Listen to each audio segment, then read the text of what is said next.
નમસ્કાર, સત્યની ઝલક ન્યૂઝ ચેનલમાં આપનું સ્વાગત છે। હું છું કવિતા પંચાલ ને જોઈએ આજના સમાચાર। સમગ્ર રાજ્યમાં જ્યારે નશાનો કારોબાર થઈ રહ્યો હોય ત્યારે સરકારે આ વિષયને ધ્યાનમાં લઈને મોટા પાયે કેફી દ્રવ્યનું વેચાણ કરતા ઇસમોને પકડીને તેમની સામે કાયદેસરની કાર્યવાહી કરી છે। તેવા સંજોગોમાં અમદાવાદ શહેરના સરદારનગર પોલીસ સ્ટેશન વિસ્તારમાં આવેલ કુબેરનગરમાં રહેતા દીપકભાઈ ચાવલા, જે કુબેરનગર રહેવાસી છે અને તેઓ કુબેરનગર સિવોડ ખાતે અનાજ દળવાની ઘંટી ધરાવે છે। આ અરજદારનો આક્ષેપ છે કે તેમની દુકાનની સામે આવેલ એક માટલાની એક દુકાનમાં કેફી દ્રવ્યોનું વેચાણ કરે છે અને નાના ભૂલકાઓનો છોકરાઓને અને કેફી દ્રવ્યોના રવાડે ચડાવી નશો કરવાની આદત પાડે છે, જે બાબતની તેઓએ સરકારમાં વારંવાર રજૂઆત કરી હોય, લેખિતમાં ફરિયાદ કરી હોય તે બાબતની અને સામેવાળાના સગા સંબંધીઓને આ બાબતની જાણ થયેલું તે બાબતનું શક રાખીને અરજદારને સામેવાળા જાનથી મારી નાખવાની ધમકી આપે છે, તેમજ તેઓને ખોટા કેસોમાં ફસાવી દેવાની પણ ધમકી આપતા હોય। આજ રોજ ન્યાય માટે એમને મીડિયાના સંપર્ક સાધ્યો હતો અને રજૂઆત કરી હતી કે આપ મીડિયા અમારી રજૂઆત જાતે લઈને અમોને ન્યાય અપાવશો, અમારી મદદ કરી અમારી બાબત આગળ સરકાર સુધી પહોંચાડીને અમોને ન્યાય અપાવશો અને આ સમાજના દૂષણને दूर કરવામાં અમારી मदद करशो बाबतनी विनंती करी हती। क्या नाम है आपका?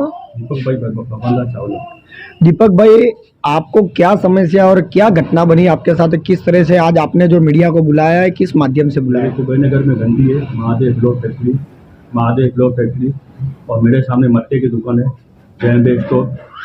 वो मेरे को बोलते हैं भाई तूने पुलिस भाई मेरे ससुराल वालों को बोला है भाई ये भांग की गोली और भांग और गांजा बेचते हैं। मेरे इसके पहले 12/4/2021 को रवि पंकज कुमार बावड़ी ने मेरे को सिर पे पत्थर मारा था। मैंने 100 नंबर पे फ़ोन किया, पुलिस चौकी गया था। उसके बाद इनका नाम मैंने नहीं लिखा है भाई, इनसे ही माल लेने आया है रवि पंकज कुमार बावड़ी। अभी ये मेरे को बोलते तूने मेरे ससुराल वालों को बताया है भाई हम धंधा करते 2 नंबर का और कुबेरनगर की सिंधी समाज के महाराजा से विधि का सामान वापस लेते हैं और मेरे को बोलते तेरे ऊपर 20 लाख रुपया खर्चा करके तेरे ऊपर झूठा केस करवाएंगे और तेरा मर्डर करवा देंगे और बोलते तेरी दुकान भाड़े की, तेरी दुकान खाली करा देंगे। हमेशा मर गया होता है ऐसा। मेरे को रोज ऊपर से चक्कू दिखाते हैं, ऊपर से नीचे नहीं, नीचे कैमरा ऊपर से मेरे को चक्कू दिखाते हैं। मेरे को दोनों भाई ऊपर से मेरे को चक्कू दिखाते, मैं माँ बहन में गाली देती मेरे को, बोलते हमारी पहुँच बहुत बड़ी है और तू हमारा कुछ भी नहीं बिगाड़ पाएगा।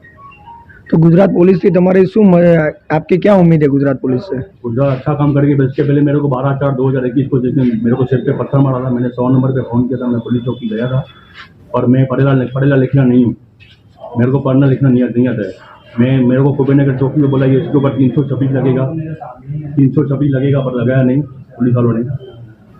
मैं आरटीआई किया तो उसमें लिखा ऐसा लिखा मैं तूने राजीनामा कर दिया, मैंने राजीनामा किया ही। अभी ये मेरे को बोलते ये हमारा मानस है रवि पंकज कुमार बावड़ी, जिससे तेरा मर्डर करवा दे। ये लोगों सामे वाला शू नाम है અને ક્યાં રહેશે શું છે? कुबेरनगर से राजेश दूधगर के बाजू में जैन बे स्टोर है, घर नंबर 102 नंबर है। શું નામ છે એ લોકોના? अमित लक्ष्मीचंद कुकड़ेजा, सुनील लक्ष्मीचंद कुकड़ेजा। दीवार के पीछे